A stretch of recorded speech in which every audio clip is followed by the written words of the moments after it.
Ces derniers mois, la guerre en Ukraine et l'attaque terroriste du Hamas le 7 octobre sur la population israélienne ont monopolisé l'actu. Sauf que ce ne sont pas du tout les seules zones chaudes de la planète. Une région où l'instabilité est le maître mot, dont les répits sont systématiquement de courte durée, c'est le Caucase. Il y a eu les guerres de Tchétchénie, le règne autoritaire de Kadyrov, l'invasion de la Géorgie par la Russie en 2008 et dernièrement, il y a l'Azerbaïdjan. Faut quand même savoir un truc sur Bakou, la capitale azerbaïdjanaise. Elle joue un rôle crucial dans la stratégie énergétique de l'Union européenne, surtout depuis la mise en place des sanctions contre les hydrocarbures exportés par la Russie. Il se trouve que l'Azerbaïdjan est aussi le protagoniste du plus long conflit de l'espace post-soviétique. On vous parle bien entendu du Haut-Karabakh. Voilà un exemple des titres de presse qu'on a vu passer ces dernières semaines.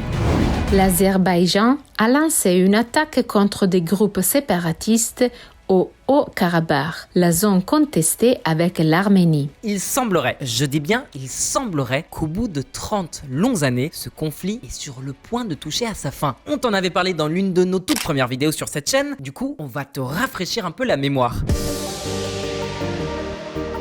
Donc le Haut-Karabakh, c'est une petite région montagneuse en Transcaucasie qui se situe entre l'Arménie et l'Azerbaïdjan. La population majoritaire était composée d'Arméniens de souche, si vous me passez l'expression. Sauf qu'il y a pas longtemps, les soldats azerbaïdjanais ont repris le contrôle de ce territoire. Alors quelles sont les conséquences qui en découlent? Et si je vous disais que la prise de contrôle du Nagorno-Karabakh par l'Azerbaïdjan constituait une victoire politico-militaire pour la Turquie? Et si j'enchaînais avec l'idée que c'était une défaite politique pour la Russie? Et surtout, vous en penseriez quoi si je vous disais que ce conflit représente une menace très sérieuse pour l'Iran? Et ouais, même si ce territoire est minuscule, les intérêts d'un grand nombre de puissances adverses y sont mêlés. Alors ces rivalités, en quoi consistent-elles exactement? Comment est-ce que l'Azerbaïdjan est parvenu à reprendre le contrôle du Nagorno-Karabakh? Est-ce qu'on peut enfin espérer une issue du conflit? On va tout expliquer depuis le début.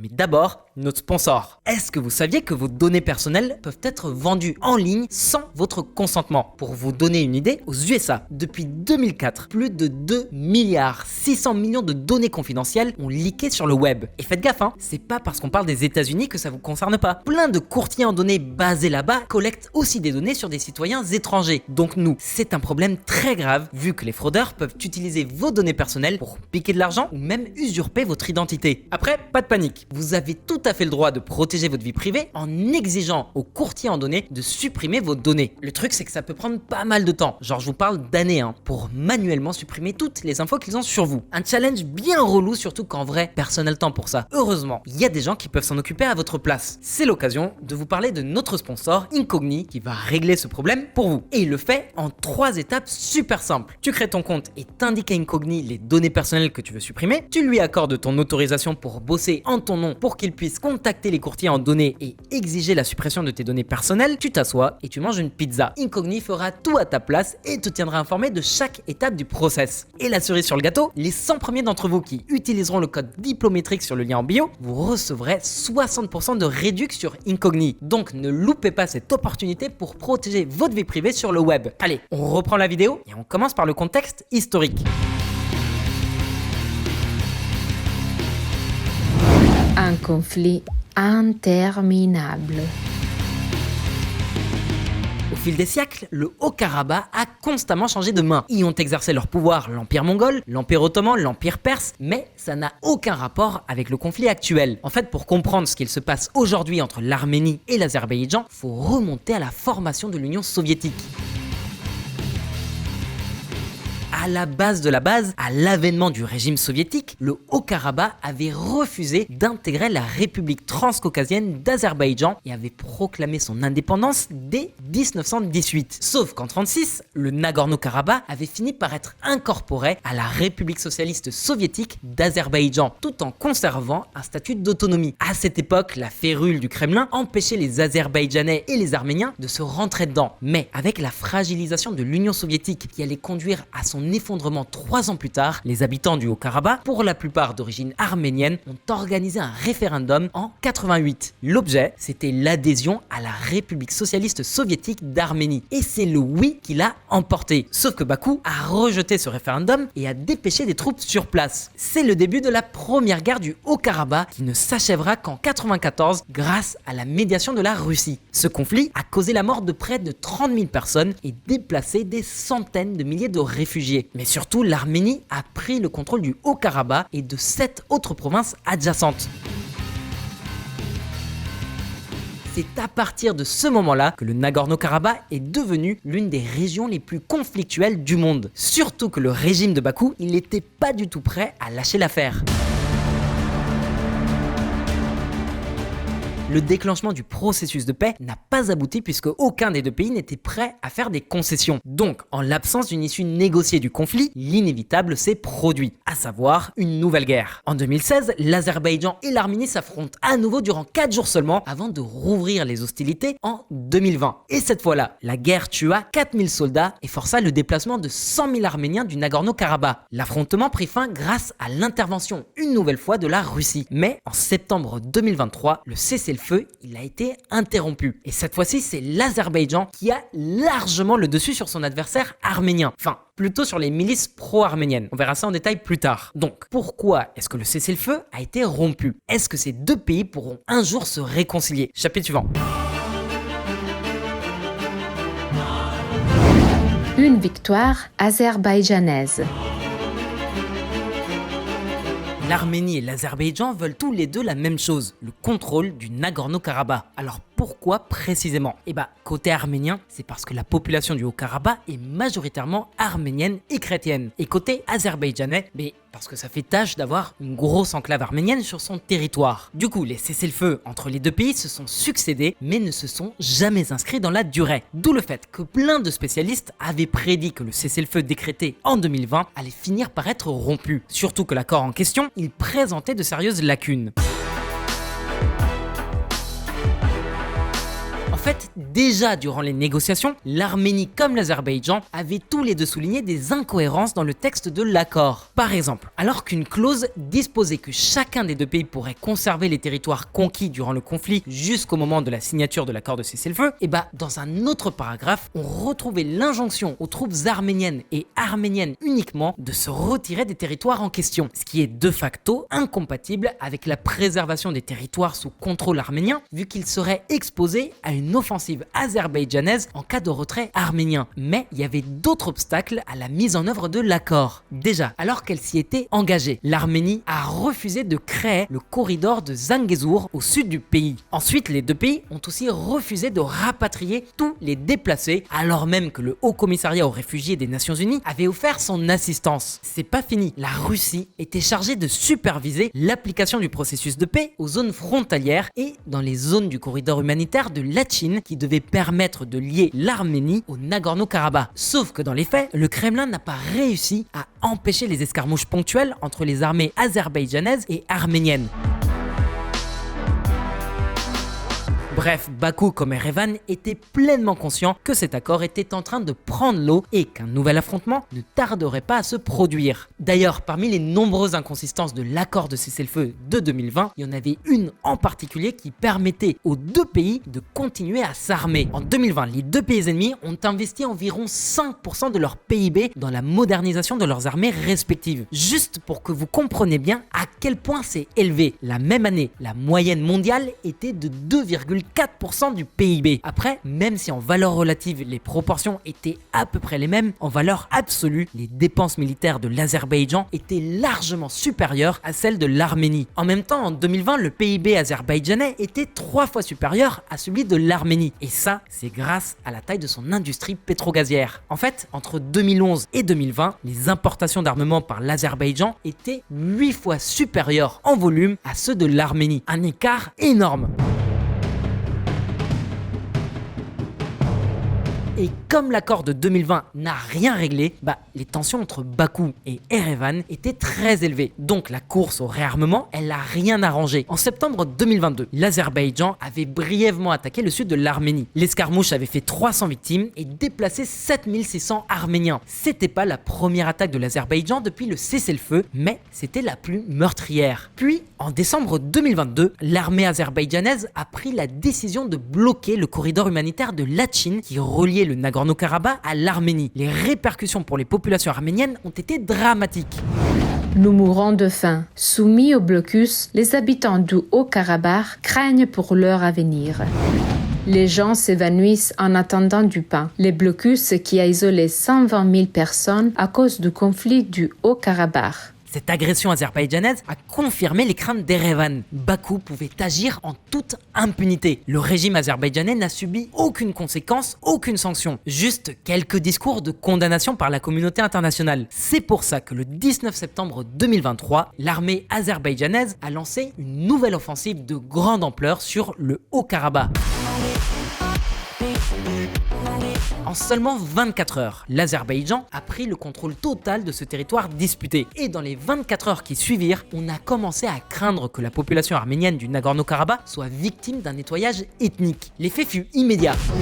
Plus de 100 000 personnes ont quitté le Haut-Karabakh. Quelques 120 000 Arméniens vivaient dans la région avant que l'Azerbaïdjan ne la reprenne, lors d'une opération éclair qui a forcé la dissolution de la République séparatiste. Pour se disculper, l'Azerbaïdjan a insisté sur le fait que le départ de la population civile arménienne était volontaire. Après, si on se penche sur le traitement des minorités arméniennes par le régime azerbaïdjanais, on peut comprendre ceux qui ont décidé de fuir. Ils n'avaient pas le choix en fait. Le régime de Bakou, il est autoritaire. Les droits de l'homme et les libertés individuelles y sont inexistantes. Et la rhétorique anti-arménienne permet de canaliser la frustration de la population azerbaïdjanaise et de la détourner des problèmes domestiques. La fermeture du corridor de Latchin et le drame humanitaire qui s'en est suivi n'a pas vraiment ému la rue azerbaïdjanaise. Le président azerbaïdjanais Ilham Aliyev a su jouer sur la fibre ethno-nationaliste des Azéris. Bref, maintenant que l'Azerbaïdjan contrôle le Nagorno-Karabakh, il semblerait que le plus ancien conflit de l'espace post-soviétique soit enfin terminé. Mais comment est-ce que ça va affecter les puissances régionales, toutes celles dont la sphère d'influence s'étend jusqu'à la Transcaucasie? Est-ce que la guerre a vraiment pris fin? Mais on va voir que le diable, il se cache dans les détails.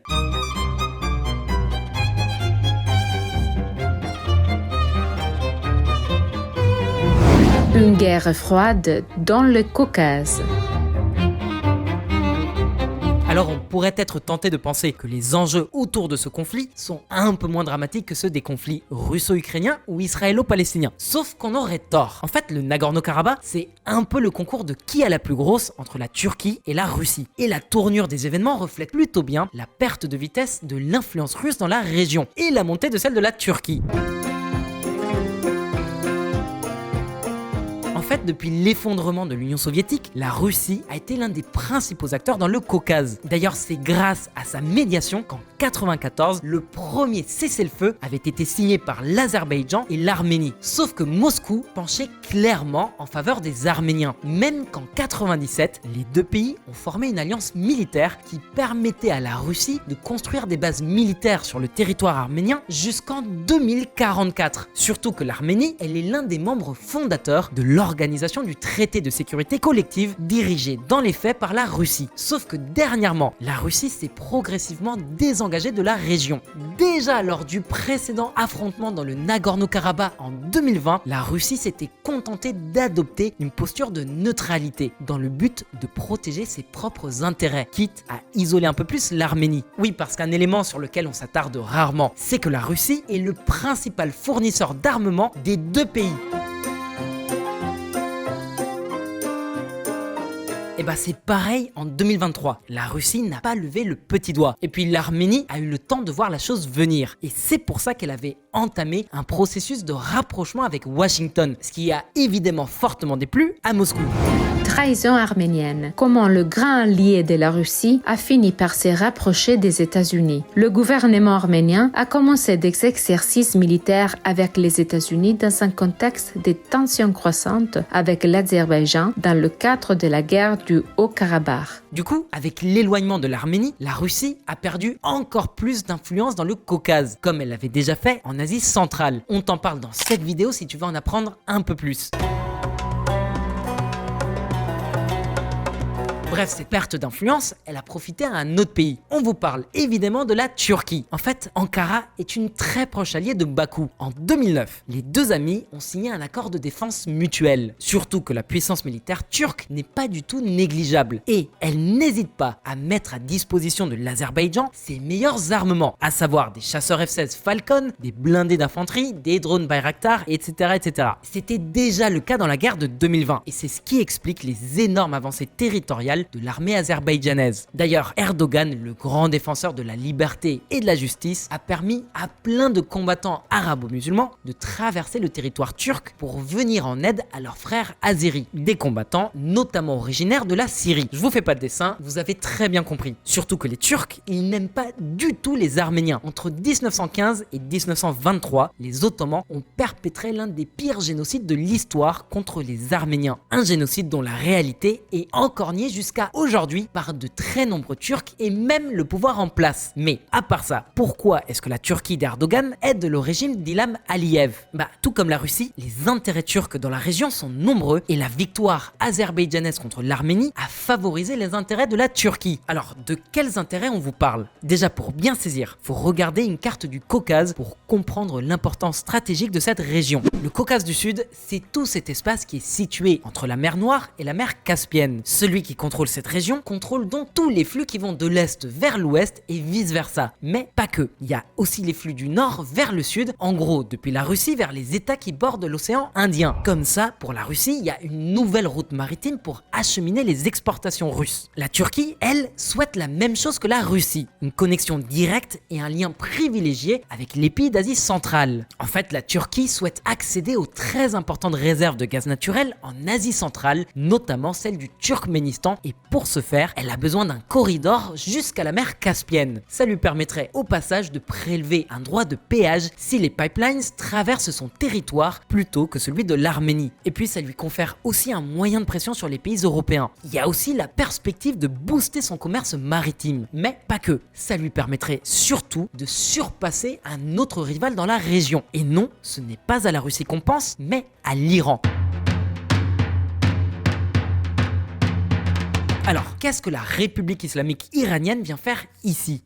Les ayatollahs espèrent eux aussi renforcer l'influence de la révolution islamique iranienne dans la région. Ça permettrait à l'Iran d'accéder à de nouveaux marchés pour écouler son pétrole sous sanction. Mais surtout, ça permettrait à Téhéran d'ouvrir de nouvelles routes commerciales depuis le golfe Persique jusqu'à soit la Russie via la Géorgie, soit jusqu'aux portes de l'Europe via la mer Noire. Sauf que la victoire de l'Azerbaïdjan face à l'Arménie fait craindre aux gardiens de la révolution islamique iranienne que Bakou décide d'étendre davantage son influence en Transcaucasie, bloquant de ce fait le corridor vers l'Europe et la Russie. Rappelons que l'Azerbaïdjan est un proche allié de la Turquie, une des grandes rivales de l'Iran. Donc le risque que l'Azerbaïdjan ferme le corridor de Zangezur vers l'Arménie inquiète Téhéran et ses perspectives de développement régional. Du coup, l'Iran s'est clairement positionné en faveur de l'Arménie, ce qui nous mène à la dernière puissance place ses pions dans la région et qui fera tout pour contrer les projets de l'Iran. Et ouais, Israël était en 2020 le deuxième partenaire commercial de l'Azerbaïdjan dans le secteur de la défense. Il lui fournissait environ 27% de son arsenal militaire. Sauf que contrairement à la Russie et à la Turquie, l'État hébreu a fait preuve de réserve et a joué un rôle plus limité dans la région. Mais face aux manœuvres iraniennes, ça va peut-être changer.